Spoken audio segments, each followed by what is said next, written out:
is that it's, you know, it's all improvised. Right. It's something that you have a very high standard. You know, we're always going for, you know, the standard is all those old guys that we used to play with, like B.B. King, like Muddy Waters, and also people like Otis Redding and all those great R&B people as well. And that's a standard that's, you know, pretty much unattainable. So absolutely, you're constantly going for it. You're constantly trying to up the level of your game. Kim Wilson from the Fabulous Thunderbirds, my guest this afternoon. Kim, you guys started out as just a straight ahead, great balls out blues band, but you've sort of morphed the band over the years. What would you term the Fabulous Thunderbirds now? For lack of anything more creative to say, I would say Americana. You know, a lot of different American music. It's a hybrid of sport, R&B, even some country. Like you got old-timey R&B like Big Joe Turner, you got new R&B like, say, a guy like Raphael Sadiq, or then you got soul involved in there. It's a lot of different things, a lot of different influences all kind of mixed up in one. Kim, you guys have had, you play, I mean, the lineup has morphed over the years. Like you said, you got a bunch of young guys with you now. Of course, you started out with Stevie Ray Vaughan's big brother Jimmy. You've had Kid Ramos in the band and Duke Robillard and whatnot. Don't you think that's really a testament to the name that you have built up, the brand that is the Fabulous Thunderbirds? I would like to think so, sure. I mean, I think that I've always had world-class people in this organization. I've always had the people who I thought were the best going. So I think people learn to expect that. They learn to expect a spontaneous set, you know, something that I don't even have a set list. Right. I just call them up. You know, nice. Yeah, and so it's different every night. And people, as the years go by, people start to realize that it's never the same. And they appreciate it. You know, I bring guys in. They're very skilled. They know how to deliver a song. These guys in particular are very, very creative people. You know, they got their own voice. You don't hear very much derivative stuff in there. And of course, everything's derived from something, isn't it? Well, sure.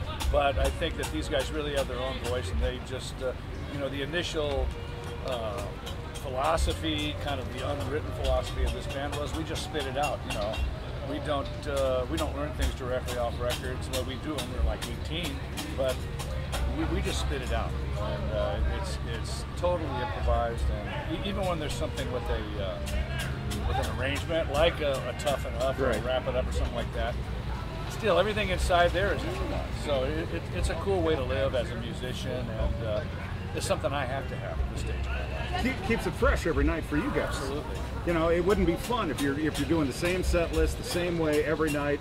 You know, you might as well just play a record, right? I've seen big acts go out there and do it that way. I mean, I've seen them just do the exact copies of what they recorded, and if they're big hits, that's still good for the audience, sure, of course. But I think it's not great for the musicians. I think you have to go out there and kind of. I mean, I used to go see James Brown shows. Those shows were way different from the records. Right. You know, and I think that a lot of musicians like that, especially from that era, that's the way it was. You know, everything was ad-libbed, everything was totally off the cuff, and like you say, it's really a fun thing to do. It's a fun way to live, and I'm really enjoying it a lot right now. These guys, that is definitely their philosophy, and it's working out great for them. Kim Wilson from the Fabulous Thunderbirds, my guest this afternoon, Yankton Trail Park. The Thunderbirds are going to headline out here at 8:30 tonight out on the main stage in Yankton Trail Park. Kim, you guys, you mentioned Tough Enough and Wrap It Up and Powerful Stuff and stuff like that. You guys sort of struck gold. How did that change the dynamic of the band? Did it change it at all, or did you? I mean, did you want to try to do the more hits, or is it like, well, that was nice and we're just going to keep doing our thing? Well, I think at the time, we were just out there to prove that we could do it. I don't think that it's really a place where we lived, you know. I think, sure. I think that we just wanted to prove that we could have commercial success, and we came in at the tail end of when you really could have commercial success. Right. So it was a great experience, you know. The people at Epic, CBS, Sony, whatever you want to call it, at that time they were real record people. It was really great to work with them. No matter what you think about the record business, it's really awesome to see some real professionals go after it, and they did it for us. And I've always been very appreciative of that particular time period and the people who were instrumental in getting that thing off the ground. Of course, it all starts with you, and we put ourselves in front of a lot of people. They were just ready for it. And now things are different, of course, but I think now you're in control of your own destiny more. I think the playing field is more level, and you can truly do whatever you want to do. Although I have this contemporary thing in my mind now, and I'm still writing in that direction. But really, it's something that if you're just unique, you know, there's no age boundary on it anymore. Obviously, here I am still here. There's no none of that kind of stuff that was associated with the old days. I'm sure, you know, like sure some of the stuff that's left, you know, that you see these younger acts, and that philosophy is still there. But in general, no, it's really changed. And as long as you're unique and you got something to say, I think people are going to listen to it. Kim Wilson from the fabulous Thunderbirds, my guest this afternoon as they get ready to take the stage tonight at Yankton Trail Park for JazzFest. Kim, you guys made history back in 2000. You were the first band to be broadcast on the internet using high-def cameras. How has the internet changed you guys as a band? I mean, you know, you talked about the good old days of the record labels and whatnot, and how it's, I mean, everything has just changed dramatically over the last 15 years. Well, I think it's still in limbo. I think we've yet to see what's going to happen. I think right now it's kind of a directionless thing. And I mean, the internet can help you, but it can also not help you that much. And I think now that the internet is so huge, you're kind of a speck. So it's hard to say, really. I mean, there's going to be some form of the industry that pops up that's new here shortly that's going to kind of probably glue everything together.